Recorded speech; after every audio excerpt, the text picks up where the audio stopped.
안녕하세요, 반자공작실입니다. 이번 시간에는 프로세싱에서 함수 사용법에 대해서 배워보겠습니다. 먼저 셋업 드로우, 그 다음에 사이즈, 기본적인 거 좀 적어주세요.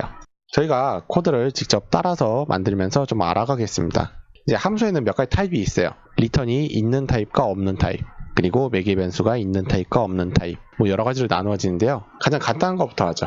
먼저 void, 리턴이 없는 타입의 함수명이 AA, 그 다음에 소괄호를 묶어줘서 이 안에 소괄호 안에 들어가야 할 매개 변수가 없습니다. 즉 AA라고 한번 불러오고 거기서 처리되고 끝이에요.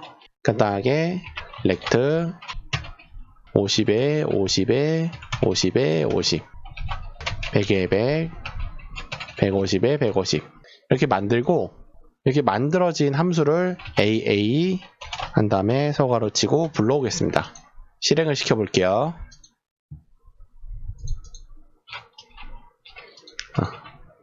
세미콜론 빠뜨렸네요. 저도 코드를 오래 짰어도 이렇게 한 번씩 빠뜨립니다. 여러분들도 주의해주세요. 실행을 해보겠습니다. 이렇게 AA를 불러왔습니다. 불러온 상태에서 AA 함수에 들어있는 내용물인 렉트 50에 50, 그 다음에 100에 100, 150에 150의 위치에 각각 50, 50짜리 사각형들을 그렸어요. 즉 AA 한 번만 불러와도 이 세 가지가 다 불러와진 겁니다. 리턴도 없고 매개 변수도 없이 그냥 불러와서 그걸로 처리가 끝나는 타입의 함수입니다. 그 다음에 리턴이 있는 타입의 함수를 한번 만들어 볼게요. 리턴은 무엇인가 하면은, 예를 들어서 앞쪽에 void 대신 인티저를 적어줍니다. 또는 캐릭터, 또는 뭐 플롯, 변수 앞에 붙는 자료형 있죠? 자료형을 적어주게 돼요. 그 다음에 리턴 한 다음에 10을 입력해 줄게요. 그리고 이 AA를 한번 텍스트로 보겠습니다. 텍스트 사이즈 50, 텍스트 100에 100 이렇게 넣고 실행을 해주면은 10이 뜨죠. 10이 뜨는 이유가 저희가 만든 AA라는 함수가 있습니다. 이 함수에 리턴을 통해서 값을 넣어주는 거죠. 그래서 이 AA가 변수 마냥 값이 들어가게 돼서 그것을 저희가 텍스트를 통해서 지금 읽어온 겁니다. 조금 바꿔서 이 안에 매개 변수를 한번 넣어줘 볼게요. int i, int j, 그 다음에 i 더하기 j 이렇게 해주고요. 위에도 마찬가지로 AA 한 다음에 이 가로가 있죠? 가로 안에 지금 비어있으니까 7,6 넣어주겠습니다. 7하고 6 더해서 13이 되겠죠? 이렇게 13이 뜹니다. 이 7하고 6 매개 변수가 이 안에 들어갔어요. 이 안에 7, 이쪽에는 6이 들어갔습니다. 그래서 7과 6을 더해서 13을 만들어줘서 그 13을 리턴해 준 거고요. 리턴을 해서 이 AA 안에 13이 들어있는데 그것을 텍스트로 읽어온 겁니다. 한번 다른 걸로 한번 바꿔줘 볼게요. 예를 들어서 한 12, 그 다음에 7 이러면은 19로 바뀌었죠. 그 다음에 리턴이 없는 타입입니다. 이쪽에 C라는 변수를 하나 더 만들어 줄게요. 이것도 X, Y로 바꿔주고요. fill C, 그 다음에 rect X, Y 50에 50 이렇게 만들어 줬습니다. 이것을 한번 사용해 보면은 AA 50에 50, 그 다음에 똑같이 50, 컨트롤 C, 컨트롤 V 100에 100, 150에 150, 200에 200, 그 다음에 색깔도 50, 60, 70, 80 실행을 해보면은 이렇게 뜨죠?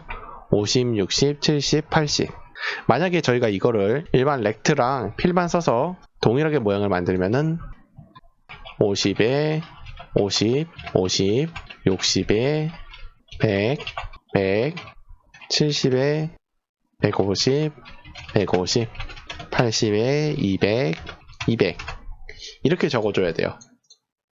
동일하게 나왔죠? 이렇게 함수로 만들어주면은 코드가 훨씬 짧아지고 보기도 편해집니다. 이것보다는 이렇게 적어주는 편이 훨씬 보기 편하죠? 뭐 좌표에다가 색깔, 좌표에다가 색깔. 그리고 함수로 만들면 또 좋은 점 중에 하나가 수정할 때 훨씬 편리해요. 예를 들어서 이 사각형의 크기를 늘려야 된다고 가정을 하겠습니다. 100으로 늘려버릴게요. 100으로 늘려서 실행을 해보면은 이렇게 겹쳐지는 부분이 생기죠. 그래서 이것을 다시 150, 150, 250, 250, 350, 350 이렇게 만들고 실행을 시켜주면은 간격이 넓어졌죠. 수정할 때도 훨씬 간단합니다.